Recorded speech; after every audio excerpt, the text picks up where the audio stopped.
how war changes men's minds. In last week's video, we mentioned that there are currently over 130 conflicts raging around the world. This week, we are going to take a closer look at how armed conflict can change a man's mind, both during and after the events have ended. War doesn't end when a soldier comes home. It doesn't stay on the battlefield. It follows them into their thoughts, their relationships, their identity. Long after the noise fades, something inside them is still fighting. And for many men, the hardest part of war begins after it's over. Let's get into it. 1. The survival brain. War rewires the brain for one thing: survival. Every sound matters. Every movement could be a threat. A door slamming, footsteps behind you, even silence, it all means something. The body floods with adrenaline. Stress hormones stay high. The brain becomes hyper alert, constantly scanning for danger, even when there isn't any. This is how humans stay alive in extreme conditions. It's not a flaw, it's an adaptation. But when the danger is gone, the brain doesn't always get the message. This is where post-traumatic stress disorder begins. Not as weakness, but as a survival system that no longer knows how to switch off. So now, quiet rooms can feel tense. Crowded places can feel overwhelming. Sleep becomes difficult because the brain refuses to fully relax. The body is home, but the mind is still at war.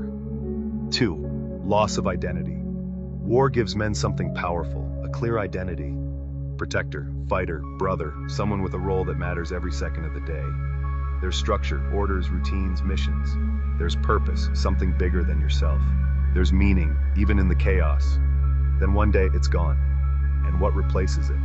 Uncertainty, civilian routines, a world that feels slower, less intense, sometimes even trivial by comparison.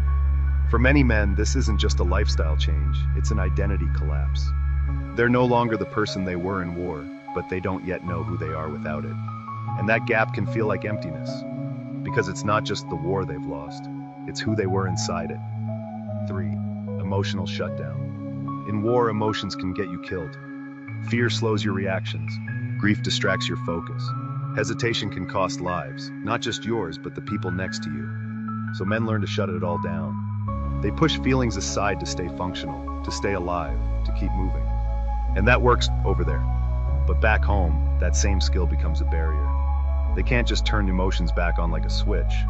They may feel numb, detached, distant from the people they care about. They might struggle to say "I love you" or to explain why they feel nothing at all. Not because they don't care, but because they were trained through experience not to feel in the first place.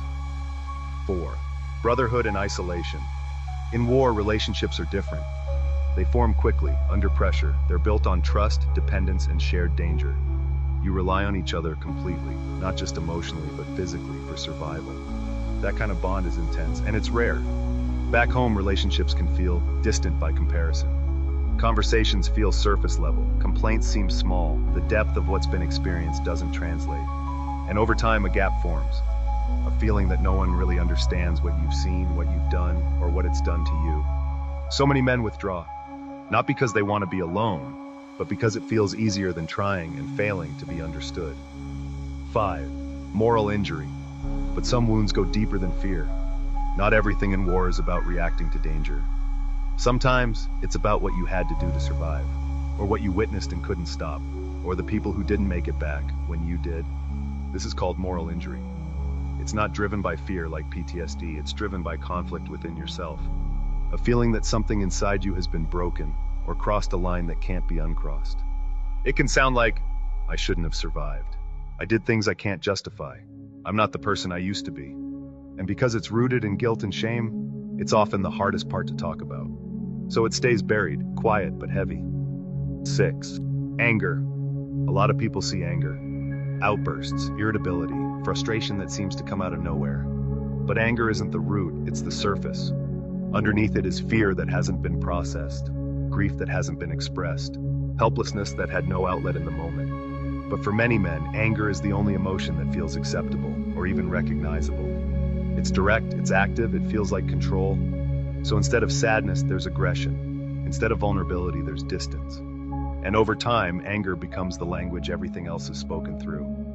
7. Delayed impact. And here's something most people don't expect. These effects don't always show up right away. Some men come home and seem fine. They work, they build families, they move forward. But years later, sometimes decades, the symptoms appear. Why? because during war, survival takes priority over processing. The brain puts everything aside just to get through it. And only later, when life slows down, when there's space to think, those memories and emotions begin to surface. The mind starts trying to make sense of what happened. And that's when the weight of it all can finally be felt. 7. Why men don't talk. So why don't more men talk about this? Part of it is cultural. From a young age, many are taught, be strong. Don't show weakness. Handle your problems yourself. War reinforces that message. You learn to push through pain, to keep going no matter what. But some experiences aren't meant to be carried alone. Another part is language. Some men don't have the words to describe what they feel, or they worry that if they start talking, they won't be able to stop. So they stay silent, and that silence can make the struggle even heavier. 8. Closing thoughts. War doesn't just affect men's mental health. It changes how they experience the world, how they connect with people, and how they understand themselves. It reshapes their sense of safety, their sense of purpose, their ability to feel. Understanding that isn't about pity. It's about seeing the full picture, beyond the uniform, beyond the battlefield. Because the true cost of war isn't just measured in what happens during it, but in what stays with people long after it ends. For many men, the war never really ends. Thank you to all military service personnel, both past and present. Thank you all for watching. See you all next time.